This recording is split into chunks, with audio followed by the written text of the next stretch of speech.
Hello and welcome to Living a Culture of Life podcast by Human Life International. I'm your host, Colleen, and I'm joined today by Onalee McGraw. Welcome. Thank you, Colleen. It's wonderful to have you here today. It's great to be back. And today, we're going to be talking about a solution to a dilemma faced in today's world, where you have this culture where young people don't necessarily see healthy relationships modeled for them. How do you teach children about chastity and healthy relationships when they're not seeing it reflected in today's society? And so, Onalee, you have a very unique solution to this. Can you talk about it for our listeners about how classic movies can be a wonderful way to introduce young people to the beauty of healthy relationships and chastity? I'll sure try, Colleen. It's based on the whole idea of St. Thomas Aquinas and Aristotle before him, of the transcendent power of truth, goodness, and beauty, but beauty leading, beauty shining, and brilliantly drawing our hearts to truth and goodness. That's really what it is. It's taking all of that beautiful teaching from centuries over right into today, 2023, with classic movie storytelling. And so it's really the beauty of storytelling that you start with. And then you say, what is it about these stories? And the first thing you were saying to me when we were talking was, look at the beauty of these images. And so in our study guides and in the movies themselves, you just encounter beauty. And that draws you in. You can kind of dispel the darkness. You don't have to have this dry seminar in how bad everything is. That's so true, because it's so easy to present chastity and relationships as don't do this, don't do this, don't do this. And instead, the only reason we have those no's is because we're saying yes to something greater, something more beautiful. It's that quote from JP2 that says that, I think it was talking about pornography, I believe. And the problem is that not that it says too much, shows too much about sex, but that it shows too little. And it's the same. The idea here is that you're showing them the greatness of a healthy relationship that sex is a part of, but isn't shown explicitly because a film screen is not the appropriate place for that. You're showing everything else about the relationship. You mentioned your study guides. So you put together study guides that follow classic films, I believe, in different themes, and then help guide the listener or guide the viewers to certain concepts. Can you talk a little bit about that? Yes, I'd be happy to. My first goal in the study guides was to put together a body of teaching that would help those who were following the study guide. They would become the experts in classic movies that I have become over years of love and study. And that's what's needed. They need to have that background in the history, in the celebration of the performances. We only choose the greatest of the films that almost always have Academy Award, certainly nominees in play, almost all of them. And so it's just a kind of no-brainer that you pull together this information, and then you let the weight of the film itself do the teaching. You don't have to be an expert in Aristotle or Thomas Aquinas or even classic movie history. You just need to be there to provide this opportunity. And what are you defining as classic movies? Because I know some people will look at movies from the 80s and say this is a classic. So no way. Can you just tell our listeners a little bit about what actual era you're talking about with films? Fortunately, it is a pretty clearly defined era, whether people want it to be or not. But it does start in the year of the production code being operational, which is 1934. The code was actually promulgated by Father Daniel Lord, wonderful storyteller in his own right, that many parents and grandparents know his saints stories for boys and girls of an earlier time. Father Daniel Lord was a brilliant, wonderful priest who knew theater and knew storytelling. And he was the one who developed the code. And it was actually operational in 1934.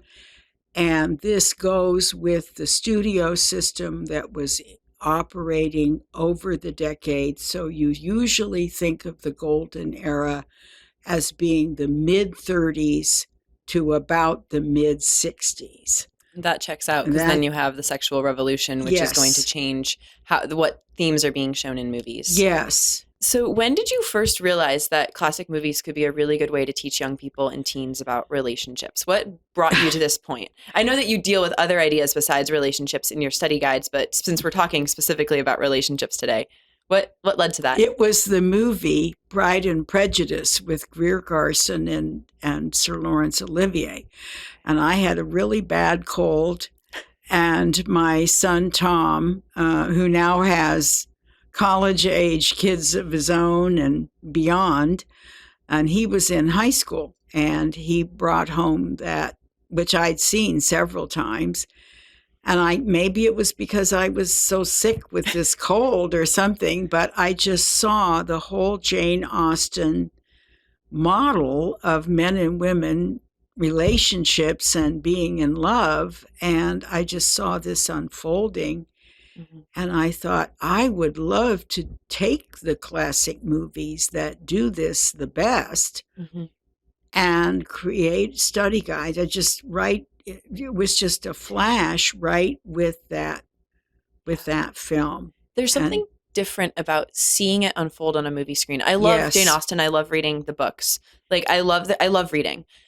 But there is something different, and it captures you in a different way when you see two people actually living it out instead of just reading about it. There's the visual. I think it's what you're talking about, the beauty. It's a different type of beauty, and it's drawing you in a different way, and it's helping form imaginations to be able to recognize healthy relationships when they see them. And I think that's the crux of this, is that the classic films are models that people can visually see these healthy relationships being played out in such a way that then they can envision that for their own lives. How do I want to live out this relationship? How do I recognize when a man is respecting me?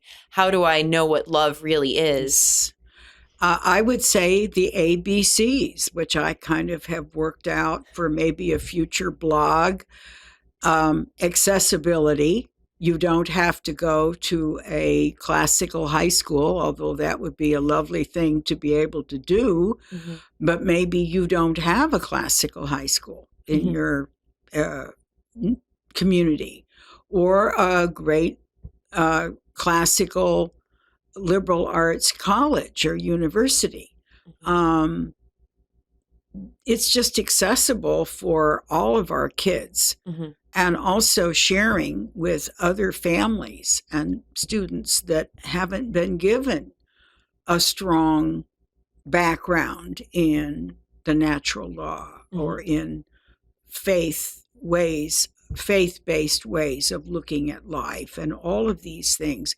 There's so many people today that we can serve, mm-hmm. and help in our communities, the young people coming up with these films. And that's the accessibility.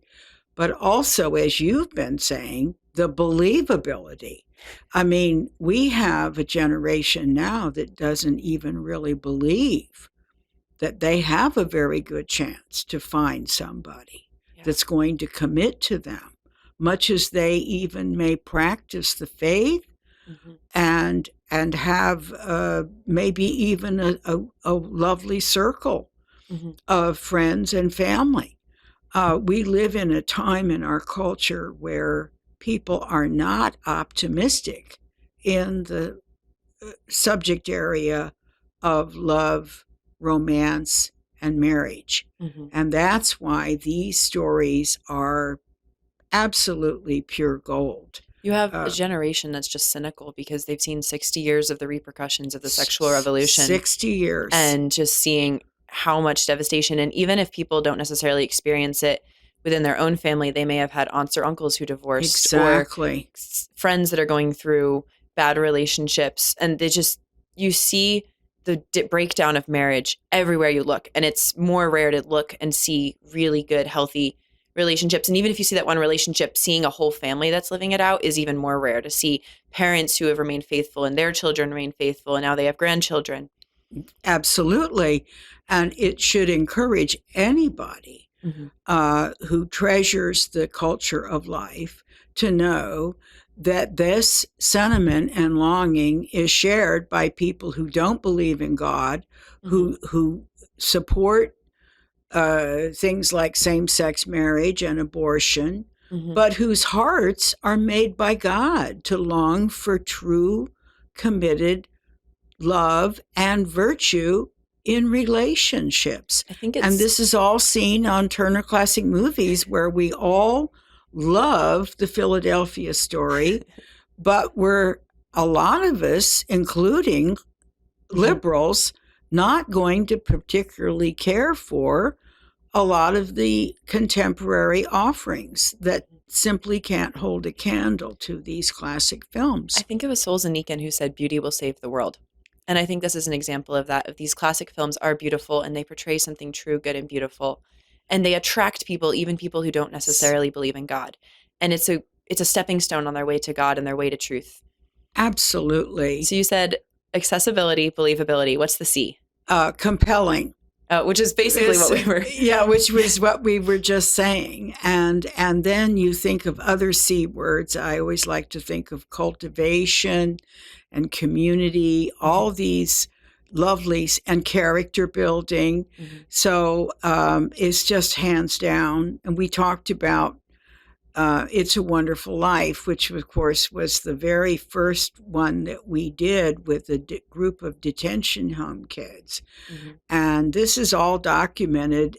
We had a documentary on our website that people can go to and get the whole documentary of how and why this type of teaching works so well. But in there we talked about these kids that were in this high security detention home. And this was back in about 2000.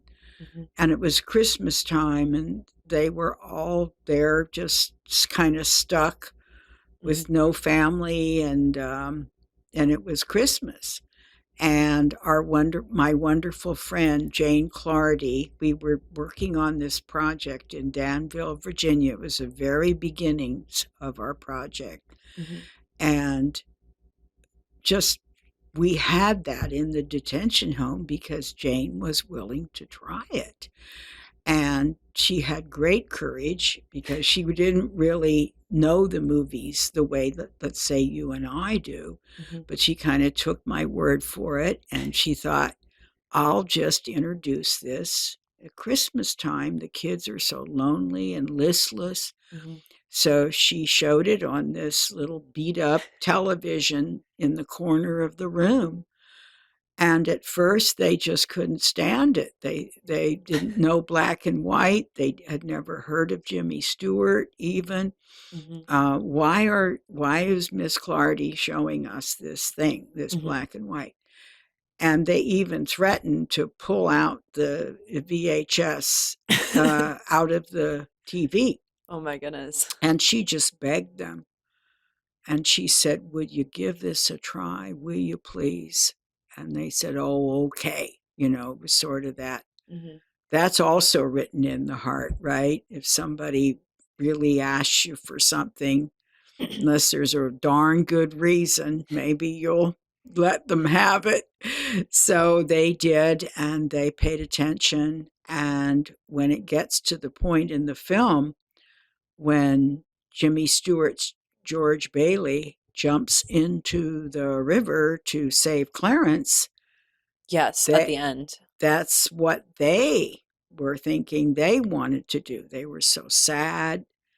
And when they saw what happened, and they started saying things like, this is the best movie we've ever seen in our lives. And they went on to see High Noon and The Man Who Knew Too Much and Sounder. We had just a little film festival there with Jane and with this group of young people. But there was never anything like the breakthrough Mm-hmm. with It's a Wonderful Life, because it went from so negative Mm-hmm. to them just embracing the film and its values and its truths. So I said, when we got the report on that, Mm-hmm. I said, I will do this for the rest of my life, to give to people like those young people a chance to know Mm-hmm. that it is a wonderful life after all. Yes. That's beautiful. So, You run groups, I believe, for teens. You've like experienced groups of teens watching these movies and then going through the yes, study guide and having discussions afterward yes, and having to yes. write about them. What are some of the reactions that you've had from kids? Like, does this, or from, I say kids, teens, young adults, does it change the way they look at relationships or look at certain values in general? I would say that not at first. I would say that depends on. I definitely believe in exposing our young people to a series of films. Okay. That's why I work so hard on the study guides Hmm. to generate a whole sense of many films to look at, and Hmm. yet being very selective all the same. And that makes sense Uh, because if you haven't mm-hmm, grown up watching black and white movies, like that's a shift right there, a visual mm-hmm, shift. And then different films are mm-hmm. going to have different themes. They're going to resonate with different Yes, people. So yes, going through a series means that you're getting used to, okay, this is how the humor works. This is what's going on culturally. It's not, because it's so different in some ways than what you're seeing on Netflix today. And then that's very good. Yes, as those movies progress, it strikes different chords with different students and changes them that way. So that makes sense. that is absolutely right. It there's different, as we all know, people are very different, and there is such a thing, which I've seen. I've seen it firsthand in students.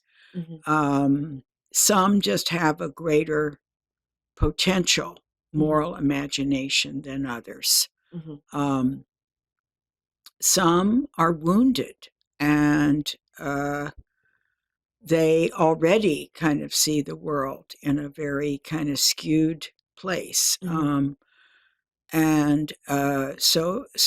Just for example, uh, some young men that I've seen, they just want to kind of have a kind of sick humor or Hmm. or sarcasm.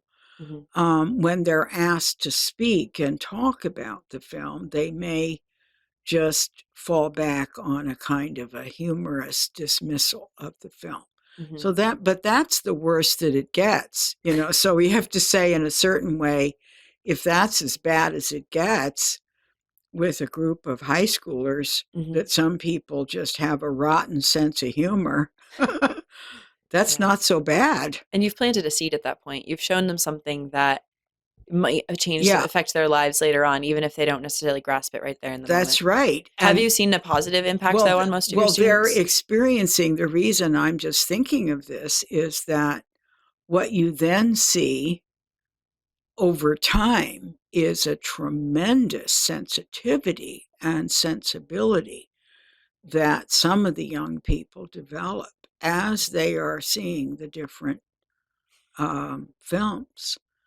And so I've just seen groups of young people wrestle with these kinds of things, but it's part of the storytelling. If you're going to have built into it discussion Hmm. and pressure for some people to speak up, it's just part of what you see. Hmm. And so I've had a bird's eye view of a lot of this, Hmm. but what I have seen is that most of the young people, they start seeing, as you were alluding to, Colleen, the different facets of a kind of philosophy of life itself that these films convey by virtue of having been made in the time in which they're made, Mm-hmm. the production code that guided that to some degree,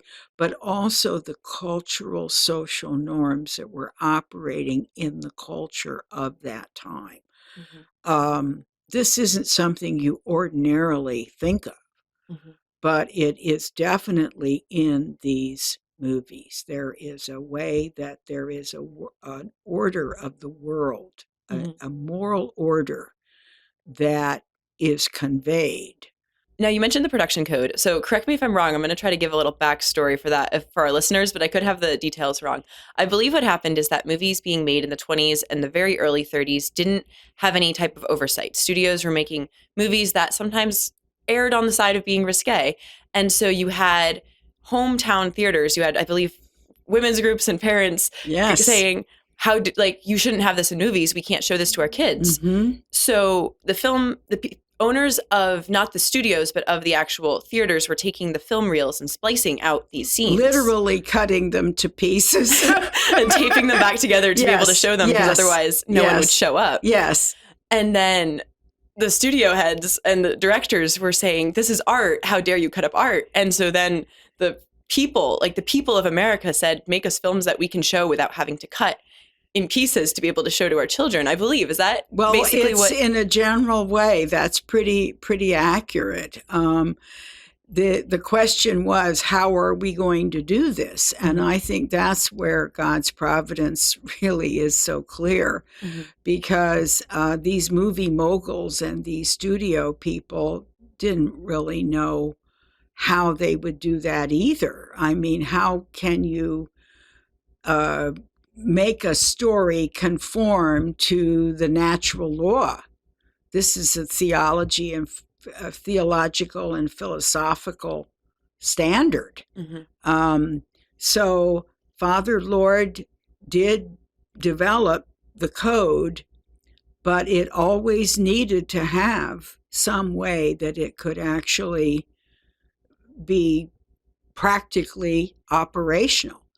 And so it just seems like it just came into place providentially, because in about 1933, the code was there, but nobody was paying attention to it. The films were more and more risque, difficult, and the censorship boards, as you said, were at work. And in Philadelphia, the Archbishop of Philadelphia at the time simply said there was going to be a boycott of all Paramount movies that are coming out. And that was the beginning of the Legion of Decency. And so people actually made pledges. The people in the pews made the pledge that they wouldn't go to the movies, they would not patronize. So that was going on in 1933. And then it wasn't just Philadelphia. It was, remember again, that the Catholic immigrants were populating these urban cities like Detroit and New York City. Chicago was a big place. So that's where these Legion of Decency groups formed, and boycotts were either talked about or they were actually taking place. And in the meantime, FDR had become president in 1932. And from a secular governmental point of view, he was in strong agreement with the bishops. Why is that? Well, he just liked clean films. This shows you culturally and other ways that in a culture, you have waves of agreement and convergence, even with people that are not necessarily conscious of fulfilling a God-centered approach to life. And a culture of life, which is the name of this podcast. Thank you. You need a culture that is in support of life, even if the individuals within the culture don't always recognize that they're living out God's plan for their life. Thank you. And it's based on that idea that a good movie is a good movie, and common sense and sensibilities tell us this. And it told it to FDR and his wife Eleanor Roosevelt. And so they were very strong, and they said, if we don't see something going on, we're going to do federal censorship. Really? And so the studios had a threat both from the federal government, newly elected popular New Deal president and the first lady, and they had the Catholic churches in all the major eastern cities up for doing something. And so what were they going to do? And then along came the idea of hiring a team of people who would be in an actual office called the Production Code Office. Okay. And this was formed in 1934. And the way it worked was that all of the studios did submit, and gladly submitted at this particular point in history, gladly submitted their scripts ahead of time to the Production Code Office. And so they were very sensitive, aesthetically oriented people. Maybe they were writers in their own right. They were thinkers and writers. And so they would come up even with recommendations if something was a little bit shady. Well, here's how you can show this. An example would be, that somebody, a man and a woman, are going to get together there. So they would just fade away from the scene with a fire in the fireplace or something like that. I that believe would show. I'm thinking of Johnny Belinda. There's a rape that happens in that movie. Yes. And I believe the way they do it is that it happens off screen, and you see, Yes. I believe it's shadows on the wall. Yes. It's been a couple years since I've seen it, Yes. but they did it in such a way that the audience knows exactly what's happening, but they don't need to actually That's see right. the grotesque nature of that No. act. And you have just exactly said the words audience, and it was movies for a mass audience, so that what was seen on the screen was absolutely fundamental, and the dialogue could have some, what they call double entendre or something like that, as long as it was discreet and at a kind of witty level. They could kind of pull that off. And it wasn't the kind of culture that's here now, where our young people simply are exposed at very young ages. There was a definite sense in those years, all those decades, of there being adults and children and teenagers. Well, I grew up on a lot of the older movies, and I remember Top Hat was one that was with Fred Astaire and Ginger Rogers from 1935, I want to say. Yes. Yeah. And as a kid, I watched it. I loved it. I loved the song and dance, all of that. And then when I got older, there was just certain lines that I was like, oh, you're implying that so-and-so's like mother had an affair potentially, or things that as a kid you don't grasp, but as an adult audience member, you're saying, oh, okay, there's a little backstory here that you're not fleshing out, but there's a little nod to it to help inform the adults without giving kids ideas they shouldn't have. Exactly correct. You said the code was already in place. Can you tell our listeners a little bit about what the code was? Because some people may not know anything about the code. So what exactly did the code lay out for movies that they were or were not allowed to show?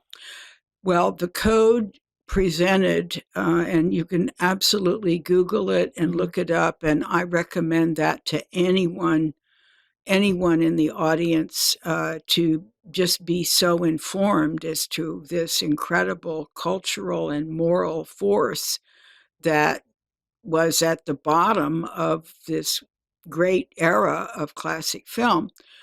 And what the code said was that we live in a world that has a moral order, and that there is right and there is wrong and there is good and evil. And the most important thing that was said was that the emotions of the audience will not be drawn to the side of crime, wrongdoing, evil, or sin. So Father Lord was very conscious of how human emotions are kind of stronger than the reason or the logic, and that they draw us, through our emotions. And this would always be with sympathy with the characters, these wonderful stars that were the men and women that we're seeing on the screen. And so that was really the heart of it, is that in any story, no character would really get away with doing something evil with no consequence to it. Yeah, and that's not to say there weren't evil characters, but there was justice. They got what was coming to them in some way, shape, or form. Yes. And I would say that was the heart of it.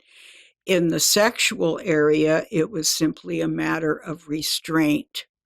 There were just things that you just did not see, but you saw people falling in love, things like that, but you did not see specific physical types of things. Well, you didn't see the specific physical, like visual extremes that you obviously will see in movies today. Exactly. But there was also rules in place, I believe, that someone who was divorced in the movie could not get remarried. And it wasn't only about the visual, it was also about what the storylines were causing people to be drawn towards. Yes, that would be true. I know that some people have complained about the code, that for situations like how you can't have a divorced person remarry, it sometimes just cuts away the drama because you know how the film's going to end. But I heard one of my friends had an interesting take on that, where she was saying that it actually, in a sense, makes the movie more interesting because you know how it's going to end and you wonder how they're going to end up there. Like the Philadelphia story is one example where the premise is that Cary Grant comes back for his ex-wife's second marriage. And if you know the code, you know that she's not going to end up marrying this other guy. So the question is, how is he going to win her back in these 2-day time frame? It's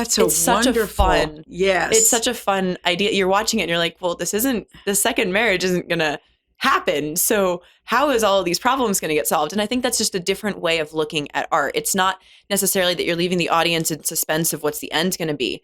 The audience knows what's the end is going to be. The suspense is, how is it going to happen? And that's how life is sometimes. We know the end. We know that Christ wins. How are we going to end up there? Right.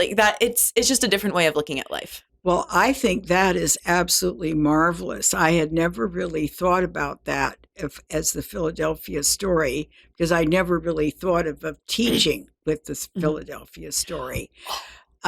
So that really does give a great example, because what you're really saying is that in the natural law, most of us really believe and long for men and women to be committed to one another until death, right? That's deep in our hearts, isn't it? In the natural law, the idea of a committed love that does not get broken by divorce. Yeah. Oh, I know that you're the expert on movies here, but it's just interesting because the Philadelphia story is actually one that I love to watch for the lessons in it, because it really delves into this idea of love versus worship. And you get the impression that when Cary Grant and Katharine Hepburn were originally married, it was very much that she wanted to be worshipped and she despised all of his weakness. And so the story, as it unfolds in the events leading up to what's supposed to be her second wedding, which doesn't happen, she learns to realize that to be loved is to love the other person where they're at and help them grow together. And so it really wrestles with this idea of, to love is to recognize the faults of the other person and love them still and help them rise, help them work together, be a helpmate, be a companion, instead of just putting one person on the pedestal and expecting to be worshipped. That's absolutely marvelous. So I love that movie. And the Philadelphia story is one of the greatest and most loved stories, romantic stories in the golden age. So that's a marvelous breakthrough there. When we were talking about this before the podcast, you had said something that I really liked, which was that aesthetic beauty reveals the natural law. And I really love that kind of encapsulation of what we're saying, that these movies are aesthetically beautiful and they're reflecting true good and beauty, and they're leading people and revealing to people who don't necessarily always know the faith, the beauty of the natural law. Absolutely. Can we start talking now about a few specifics about what specific movies? I know I had a few picked out that we could talk about. The first one that we had talked about discussing was It Happened One Night, which was made in 1934, Yes. which was the first year of the code. Yes. So what does this specific movie reveal about the relationships between men and women? What lessons would you, if in teaching this film, would you pull out for people?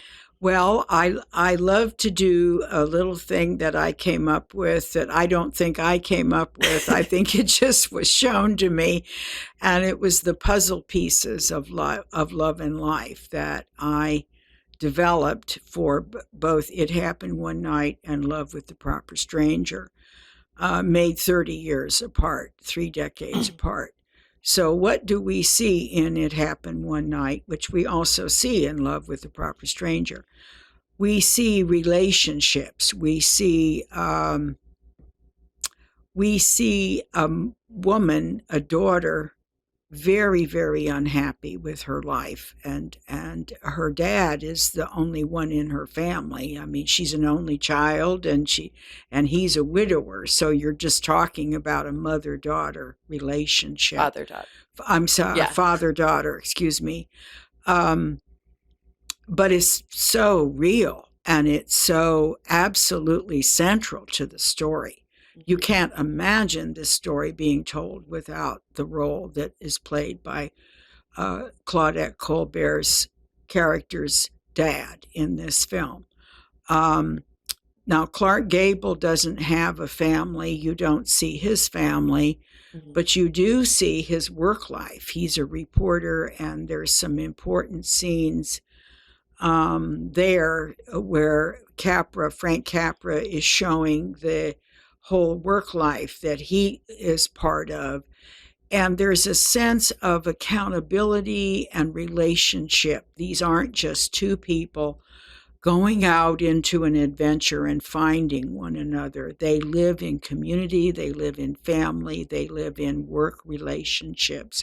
So this is a very important part of the stories of the classic era. What exactly is the premise of that movie for people who haven't seen it? So you have this girl who doesn't have a mother, who lives with her father, and you have Clark Gable, who is in this work community.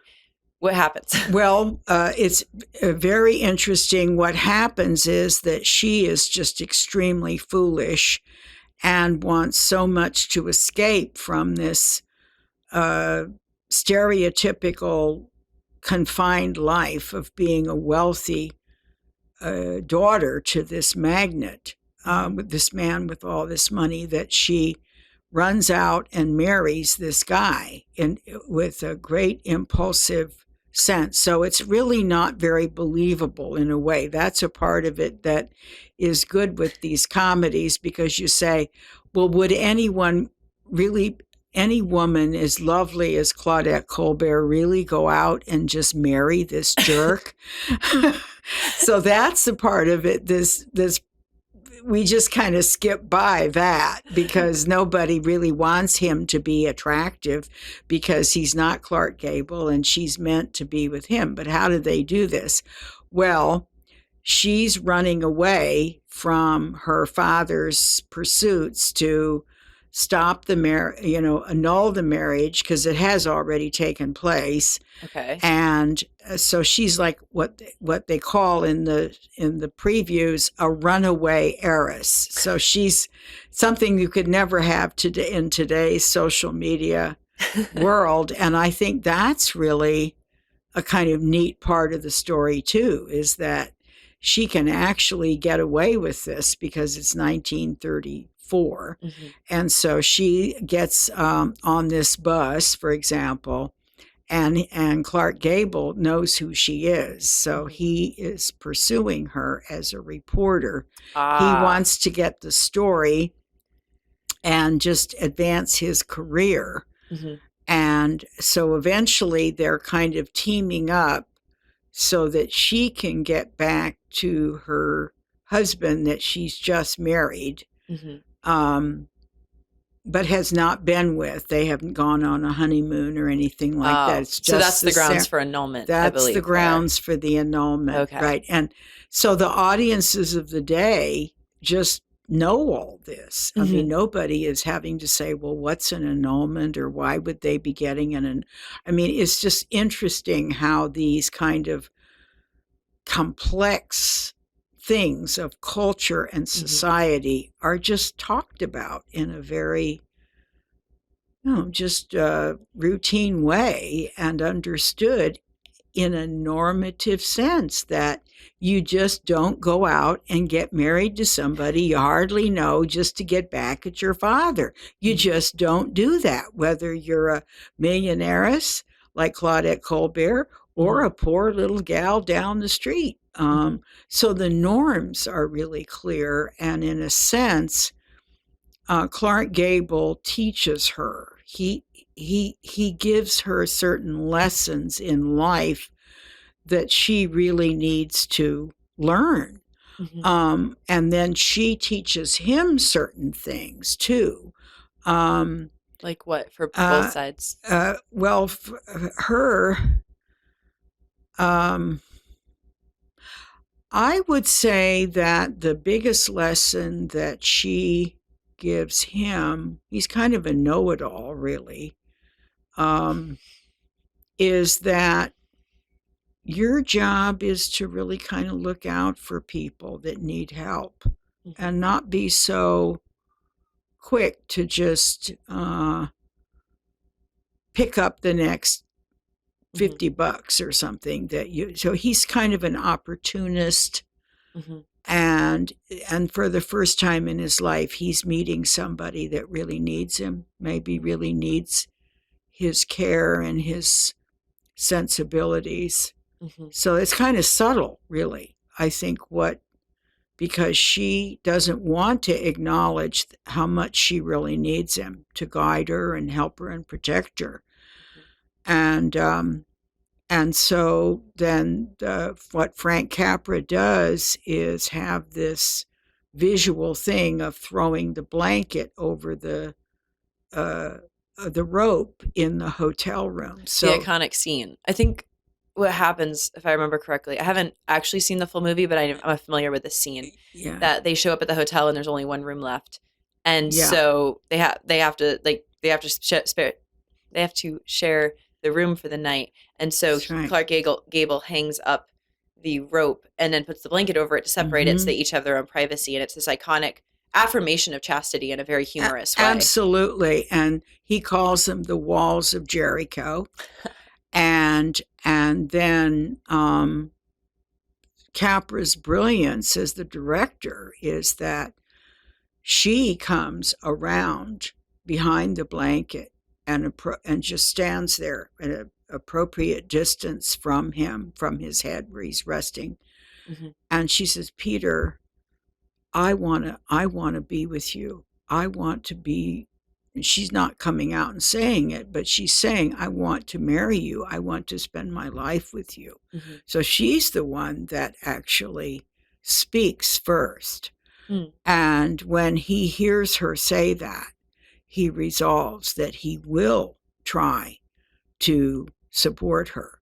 Hmm. So then he rushes back to where his work site and tells his boss at the newspaper office, I want this story. This story is going to establish me as a, you know, Hmm. uh, really whiz bang reporter, so to speak, The story of and finding the the heiress. story of Okay. finding her, and she's going to marry me. Hmm. And So if she was already married, is the reason that they under the code they were able to get away with this is because the marriage they had never gone on their honeymoon, so it was basically not a valid marriage? correct. Okay, And because I know. everybody seemed to know this. Nobody, of questions it at all. Because that happens a lot in the older movies where you think that this couple has gotten married and that the other romance that you're rooting for is over, and then you find out for some reason or other that someone has stopped the honeymoon from ever taking place, and so they're able to get it resolved without an issue. It's really true. That was, I guess, a very popular way to do this, and everybody seemed to be fine with it. I mean, nobody just says, well, how stupid, that no film critics that I ever read of any sensibility, either liberal or conservative, would bawl anybody out for or put down the filmmakers for coming up with this. And that's the other part of this, is that this went on for 30 years. And even William Wyler, who did this wonderful job directing Audrey Hepburn and Gregory Peck in Roman Holiday, he did it again in 1967 with How to Steal a Million. I just love it because that was really the last romantic comedy, and it has all the norms and limitations, of the code itself, when the code was in tatters at that point. So it seems like if you're a young person or you're trying to show a young person a relationship by looking at It Happened One Night, you're seeing a girl who was impulsive, who's doing things out of spite and getting into bad relationships without any thought. And so you see that that's not a good thing to do. You see that within a healthy relationship, there's going to be that back and forth. They're both going to help each other grow in ways that they shouldn't grow. You're seeing chastity reaffirmed by having the bed sheet hung down the middle. And then you're also not normalizing divorce because especially in the culture that you're watching that in, people recognize that the first marriage done in haste with no real pre-K prep, and then also not having a honeymoon, would have been easily annulled. And that's why she was able to end up with Clark Gable's character. Absolutely. Okay, so then how about Roman Holiday? We already mentioned that one. That was the next one that I had. That was from 1953. And obviously, if our listeners are familiar with it or not, the premise is that another runaway heiress, basically, Princess Anne, played by Audrey Hepburn, gets fed up with being a princess on tour and runs away and meets Gregory Peck's character. And I believe before she'd left, the people that were in charge of the princess had given her basically a sleeping pill to help her sleep. And so she is like acting drunk on the streets. So he takes her in so she won't be harmed by anybody. And she sleeps in his bed and he sleeps on the couch. Again, an affirmation of, even though they're in the same room, it's a way that the old movies dealt with these situations by still affirming chastity. And absolutely. They never, even married couples wouldn't sleep in the same bed under the code. And in this situation, it's like she's in the bed, he's on the couch. And then he takes her all about Rome. And he's also a reporter trying to get a story. Yes. It's also, I never thought of that before, but those are two great films to put together. I think that's great. They both have a very similar plot. So then he takes her all around Rome and ends up falling in love with her, and she falls in love with him. Yes. What does that show us about relationships? Well, it's a very tough, here we have the, what do they call that? The spoiler report. Spoiler alert. Is that okay with you? Yeah. I mean, okay. Because people want to skip forward, they can. She has to grapple with who she is, and she's a princess, and they do fall in love. So, I guess it's just hard to say if people haven't seen it. I can say from the testimonies that have been given by young people, high schoolers and college students that see it, it is a very elevating film. It's a beautiful. They do not wind up together in the end, and yet their love is one of the most authentic love stories I think that was ever made. And I guess I would say that what's also just so thrilling in this film is that all of the things lead up to the final scenes. Yes. And you just don't know that there's no way you know this film until you know it. It seems to me how great it is. That they both their character arcs are both helping them. Audrey Hepburn's character has to learn, again, grapple with who she is, but also recognize that she's worth being loved for who she is as a person and not just because she's a princess. And so there's that arc of her having to actually take on the role of being a princess for herself, being like, this is my duty to my family and to my country, and really step into that role in a way that she wasn't before, where she's like, I'm expected to go on tour and do all this, and I don't really want to be here. By having to make that sacrifice to give up the man she loves to be able to serve her country in that Mm-hmm. way, she really has to come into her own and accept that this family and this position that she's been born into is something that she needs to take on. It's a coming of age for her. Yes. And then Gregory Yes. Peck basically learns how to love and learns not, because originally he's trying to get a story. He's trying to get paid. He's trying, and then Mm-hmm. because he falls in love with her, he has to wrestle with, do I betray the woman that I love for the money? Mm-hmm. Is Mm-hmm. basically his climax that he has to wrestle with, is what, at what point am I exploiting this woman for the money, for the story that I've taken her all around Rome? I have a photo of her smoking a cigarette that would be great in those like magazines. Do I expose her in a sense in that way, her private life and all of her, everything she's been doing for the sake of the money? Or do I give it all up for the sake of the woman I love and not have the fame, not have the money that comes with it, and preserve her innocence in a sense? Not like that she did Mm-hmm. anything bad, Mm-hmm. but she definitely was behaving in such Mm-hmm. a way that would reflect badly on a princess, in that she's running around Exactly. smoking, like I said, smoking cigarettes and just like being a girl, but And not how they reflective of her role as a leader. exactly, and then how they are, Colleen, with each other in those final scenes. Hmm. They are both whole persons, completely in love with the other, completely understanding each other, and completely accepting of something they really can't change, but they are forever changed by the love that they have for one another. There's just never been any movie like this. Is there anything in that movie that stands out to you of the way that a man should treat a woman or a woman should treat a man? Mm.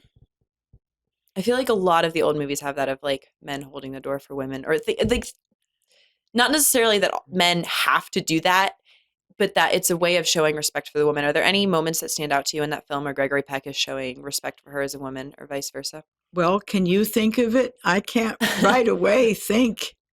Yeah, I'm trying. I mean, I know that. I guess I was thinking of the scene where he gives her the bed and like gives her the better. Like he could put her on the couch, but he gives her the bed and he takes the couch for her sake. Like he's so respectful of her in that scene. He has this drunk woman that he's picked up Hmm. off the streets, and he could have done That's anything to her.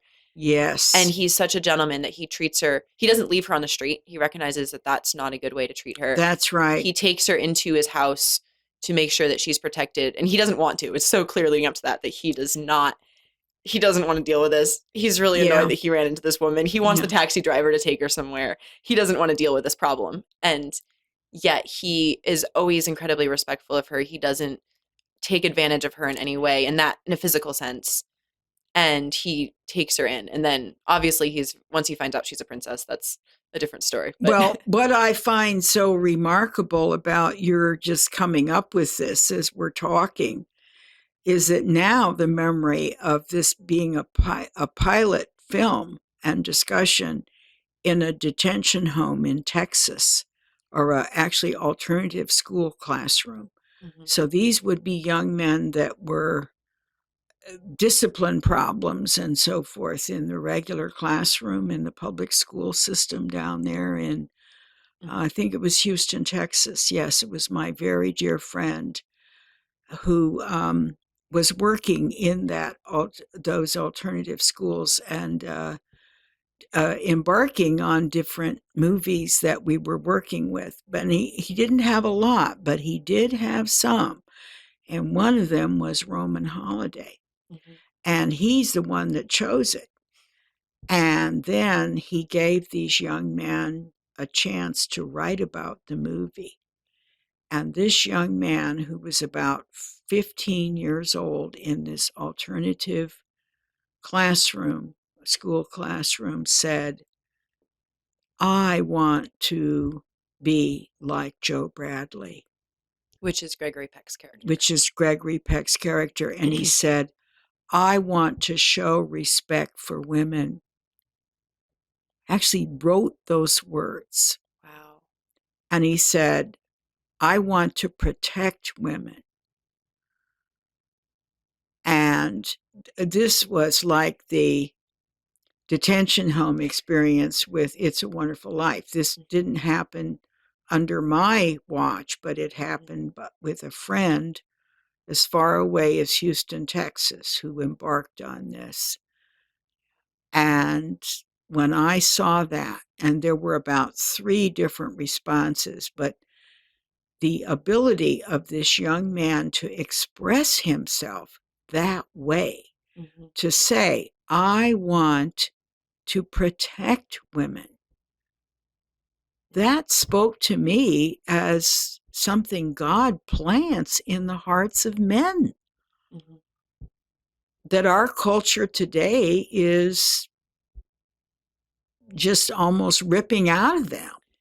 Even, yeah, the culture today just doesn't even give them the opportunities to see that in movies. You don't see those examples of men treating women in like women who basically appear drunk on the street. Like, you know, that she had the sleeping pill, but she's acting for all intents and purposes, like doesn't have control of her faculties. And he steps up and takes care of her and is there for her in a way. Yes. And you don't even see that modeled in the culture and I can't think of any modern movies right now that model that, except for maybe something like Lord of the Rings or these movies that are based on works of literature where you have characters that do that.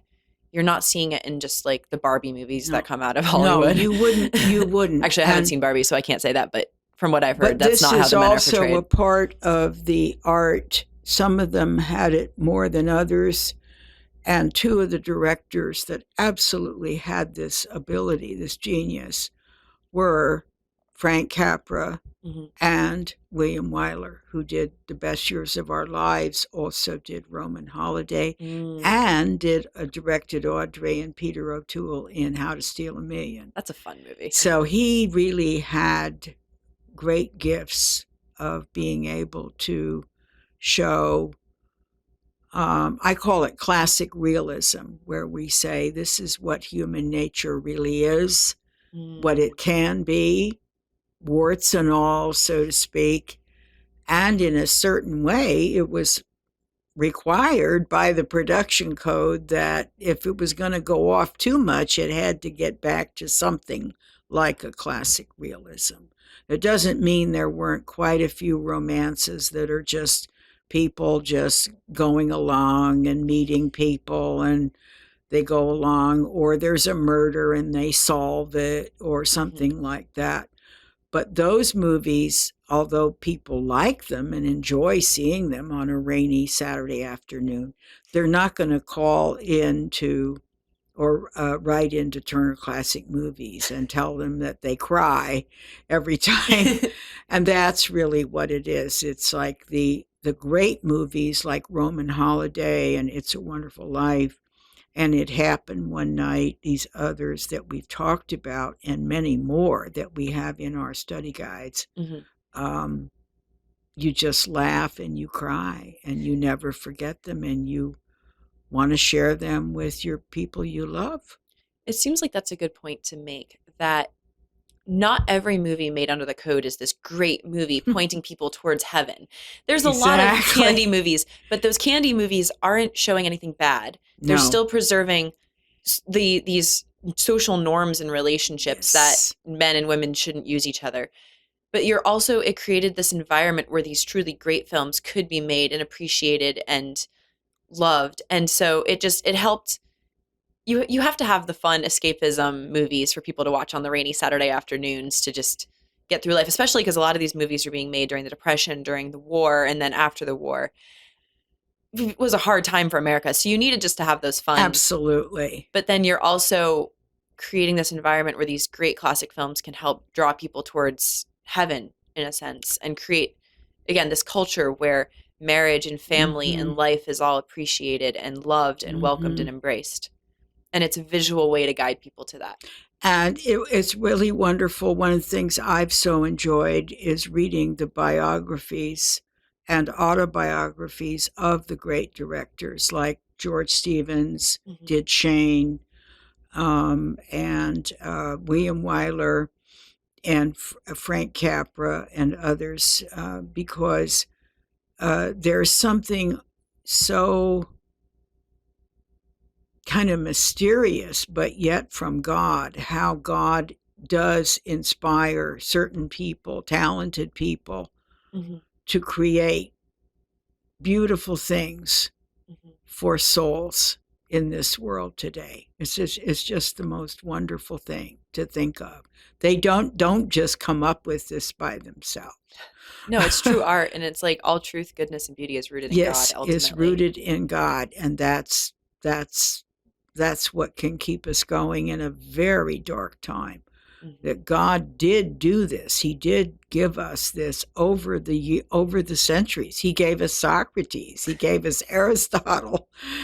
On the art side, he gave us Michelangelo and Raphael and all of these artists that they do religious art, but just all of these artists that, even whether or not what they're showing is religious or not, is still leading us towards him, because it's ordered towards goodness and beauty and truth. Yes.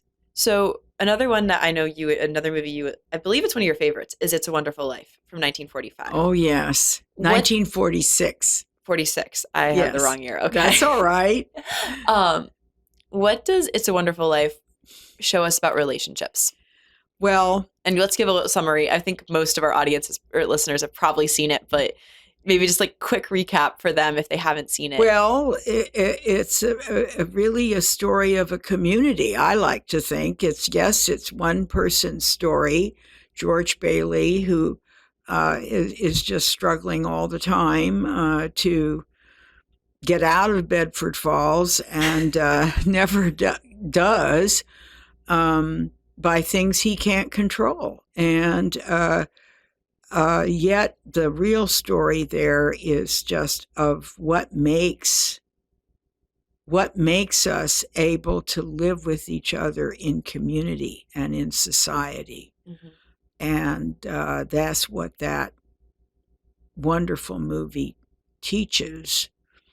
And so I always get excited when I see all the wonderful characters that Frank Capra put in that movie, or directed those wonderful actors and actresses to create those roles that all together help Jimmy Stewart as George Bailey, to know that he truly did have a wonderful life. And so it's a remarkable...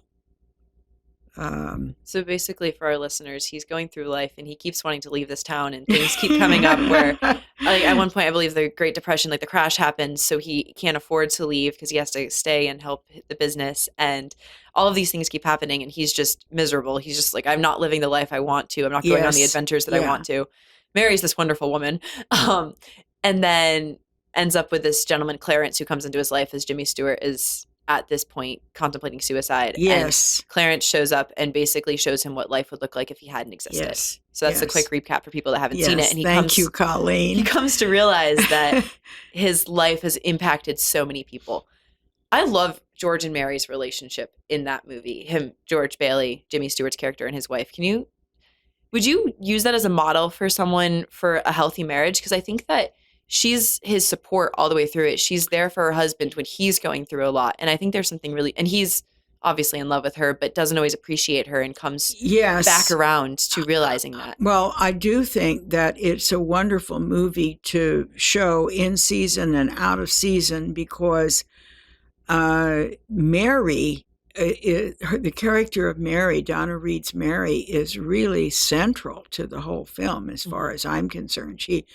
She has tremendous sensibilities of what to do in a crisis. And in many ways, when the crisis happens, it's Mary who goes out and does. She's the one that goes out and tells people what's happened and gives them that opportunity to give back to George. He's kind of exhausted and just doesn't know what to do.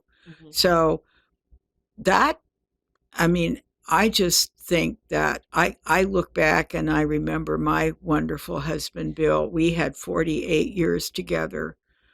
And there was so many times when he just stabilized me and helped me to kind of come to grips with whatever we were coming up against. And then there's other times when I was doing that for him. Mm-hmm. So that's what a truly happy marriage can be Mm-hmm. for two people. And so I did experience that myself in my own life with Bill. And and I just think that no matter who you are or what you've experienced in life, you recognize these two uh, as having a truly complementary, a marriage of complementarity, almost a prototype of what John Paul II was talking about Mm-hmm. for a marriage. And I think it's so important that that movie shows the marriage. So many rom-coms and romantic movies show the relationship leading up, and it culminates in a marriage. But that's the beginning of what people need to have modeled for them a lot of times. Mm-hmm. And this shows Jimmy Stewart going through a really rough time where their marriage is probably in a very dry spot, and she's there for him and they're committed to each other. And Yes. it shows how to work through the ups and downs of life together as a team, even when he's at a very low point in his life. Yeah. She's still there for him and Yeah. looking out for He's him. not exactly Mr. Team Player when he grabs the telephone and tells Zuzu's teacher that, or the husband of Zuzu's teacher, that, you know, he's ready to come out and punch him out anytime he wants. So yeah, it's and yet how quickly Donna Reed's Mary says, "Okay, you guys," she says to the kids, and they say, "Are we supposed to pray now, Mom?" "Yes, pray very hard." And let's get going. They go right into being a team right away to help Dad. Mm-hmm. And it's Uniting the very family. natural. It's very natural. It's not like it's just all of a sudden we're going to be a team. Yeah. That's what they had from the That's how they beginning. And were. he's kind of off the Yes. rails right now, but she's Yes. still looking out for him and Yes. not just giving up on him and saying, well, he's going through going through something and I can't be there for him.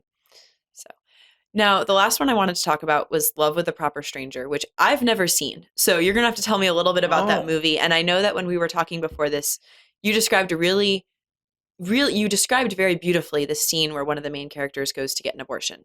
And I think that was really interesting because, like I said, I've never seen it. Didn't realize that abortions are being portrayed in movies at this point. Mm-hmm. And I believe it was made in 1963. Is that Yes, correct? it was. It was So 1963. right before the sexual revolution, like Yes. as that tension is happening. Yes. So can you tell Yes. us about that movie and why it's important, what it shows? It's one of the most important films ever, and it can be taught high school, college. This is absolutely, if you put these different films together. It happened one night. Roman Holiday, um, Love with the Proper Stranger, and It's a Wonderful Life. What a great quartet of great films. And this film is with Natalie Wood and Steve McQueen.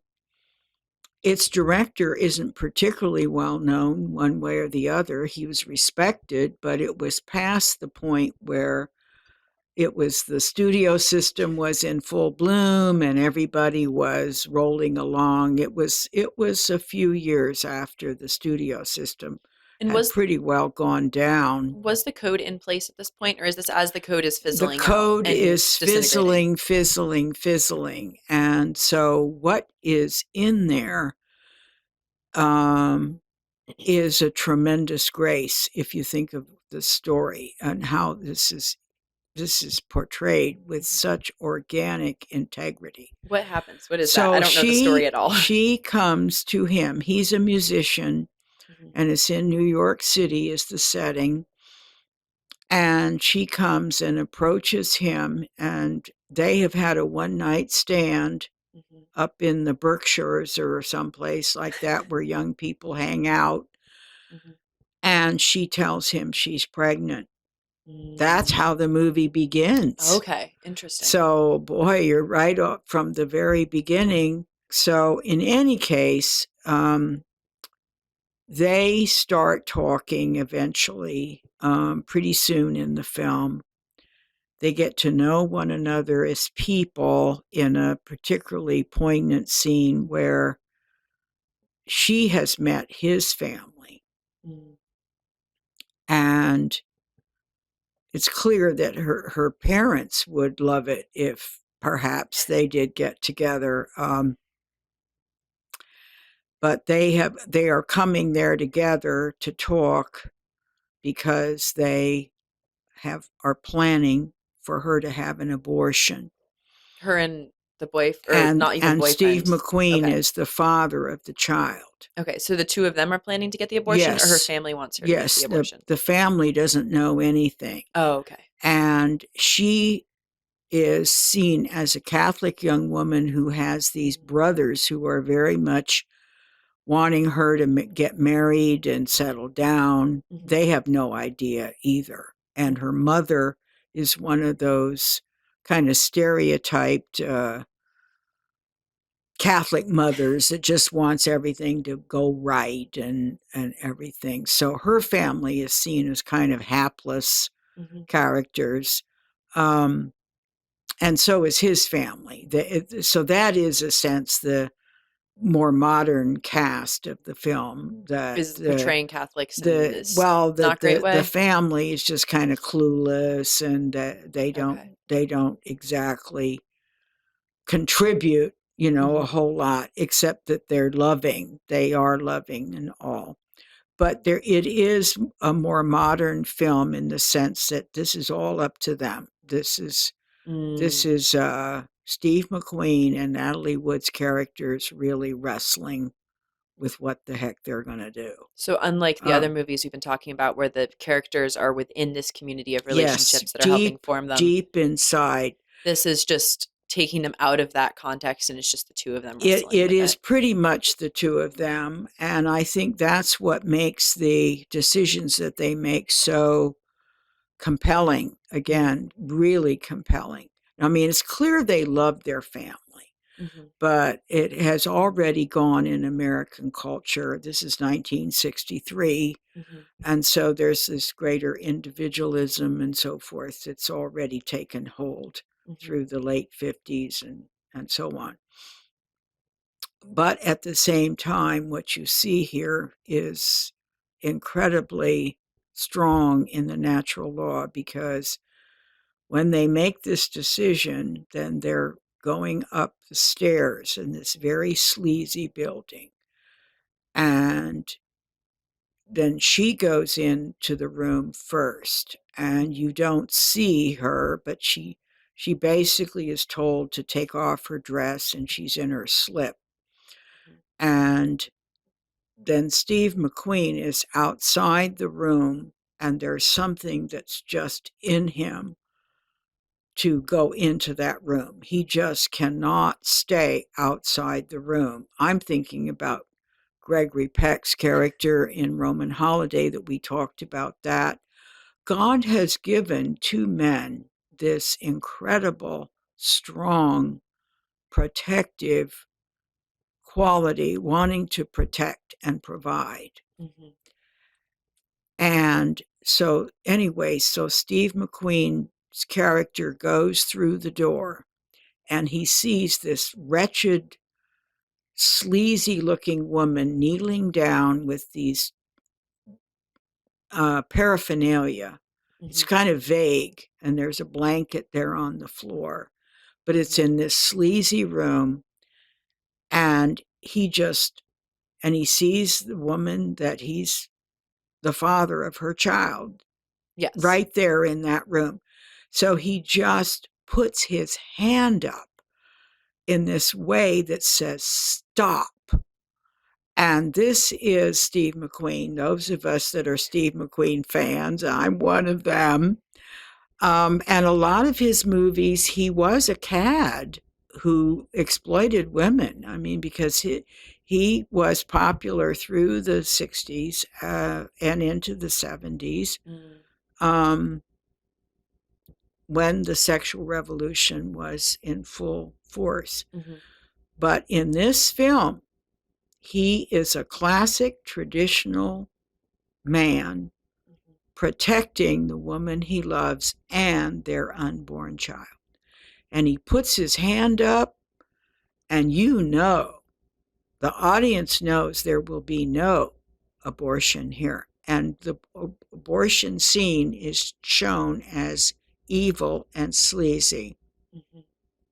And then Natalie gets dressed, and they go. And the next scene, you see them in the cab, mm-hmm. and it's really the climax of the film. I mean, there's still things that go on after that, but that's really the heart of the film, because they're riding in this cab, and he has his arm around her, and he's protecting her, and she's recovering from the trauma of this, and ultimately, he courts her the way that a woman wants to be courted. Mm-hmm. And there's wonderful humorous scenes with Natalie going out to lunch with the guy that she thinks should be her husband, under this situation, because she's trying very hard to find a husband now to take care of her and her child. So that man turns out to be Steve McQueen in the end, and not the guy she's going out with, the guy that the father of her child, she ends up marrying him. Yes, Steve McQueen's character. He comes and he courts her in public, and that's another part of this lovely film, is that he's got a banjo, and he's singing right down on the busy New York street. And I think it's got to be Fifth Avenue. I'm not sure. So it's very unrealistic, but at the same time, it's very, I don't know. It's kind of like the timeless struggle of men and women to find each other and commit for life. I think it's interesting you're talking about the courtship too, because it's not the original one night stand. Like, that does bring them together in that there is a child that then they have to reconnect with each other to take care of the child, but that there's also this element of chastity, that there has to be this actual wooing of the woman for everything she is, and not just, I want her body. And there's a beauty there that not only is there an affirmation of life and affirmation of protecting this woman and their child, but also this idea that he has to actually win her heart. It's not just that he gets control over her body. Exactly. You say it so well. And you haven't even seen this beautiful film. Oh my goodness. It's very thrilling when you see what was possible in 1963. It makes me think actually of some of the mission stories we see here of couples where you have that they've and their boyfriend, they're dating, the girl gets pregnant, and we go in, our missionaries go in and help them, help the woman choose life. But there's always chastity education too, and this recognition that you need to live chastely, and you need to save that for marriage, and helping them choose life in that moment, even though mistakes have been made. But then also going forward, you need to change how you're living your life to be a reflection of God's plan for sexuality. And it sounds like this film is basically stirring the audience's emotions to recognize that. And that's something that, going back to what we were saying earlier about how the production code said that the audience's feelings can't be swayed towards something that's sinful. It's so important because modern movies often try to sway emotions towards these sinful things. And it's this recognition that emotions, the role of media and movies, can make the audience members feel certain things, even if it's something that they might mentally be opposed to. Like, you could have a movie that emotionally makes you want the divorced couple to get, a divorced woman to end up with a divorced man or something like that. It's going to cause you to emotionally want that. And that's a bad thing. And so if movies can draw you to emotionally root for sin, we have to make sure that they're not doing that, and watch and feed our own imaginations with movies that are going to emotionally move us towards something greater and beautiful that's going to reflect God's plan for sexuality. That's so beautifully said. And that's exactly, yeah. And people can sometimes disagree about whether a movie even made in the production code era, well, this seems to do this or that. But in the end, these movies where it comes out right from the natural law, like Love with the Proper Stranger, You are elevated.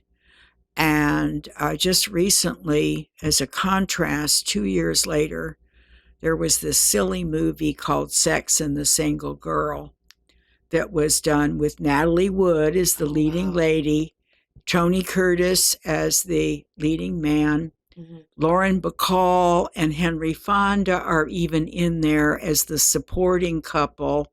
So they had a lot of things going for them. And this is 1965. And the movie is just lacking in any kind of elevation or good characterizations. And it trivializes terribly the love between the man and the woman.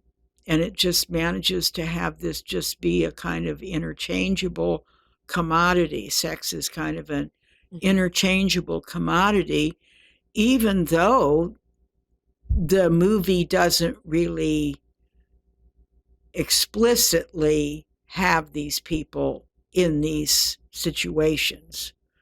It still is trivializing marriage and trivializing sex in a way that quite a few of those movies did in that time, where the norms were still pretty strong, but the cultural strength of the norms and the protection of the code were not there at that point. Yeah, and I think that the classic films are unique because they're beautiful aesthetically. The director and, like you said, the code, all of that is guiding the story to it at least be neutral, if not uplifting. Like, it's not going to be leading people into sin. It might be fun candy, but it's the ones that are uplifting. They're created in this environment where the supporting characters, the culture of the time, the storyline, the way that they're filmed, the visual elements that are used, all of it has the ability and the power to uphold it and create that the great films of that era are going to be more great than possibly later films, versus like a great film from like the 70s might be better. There might be films there that are better than like the candy movies of the 30s, but the great films of like the 40s are going to be particularly excellent. It's just so well stated that you do there. And that is why all the film critics agree with you. All the fans agree with you. All the stars that themselves made these movies agree with you, and all the directors agree with you. I mean, there isn't anybody that really can make the other case. Yeah. They're not there because there just is nothing like these great films. And it seems like the study guides you put together basically are giving young people the key to being able to visually and feed the imagination and be able to begin to absorb this culture where life and family and God's plan for marriage and sexuality is all upheld and presented in a beautiful way. And that seems to me to be like what your program basically does, which is so important for today's day and age where you don't see it reflected in society. And that, thank you for that, Colleen, because that put into words is what I saw with this group of high schoolers that had the films over a period of time. They came to understand and appreciate and really know this culture that was a culture of life.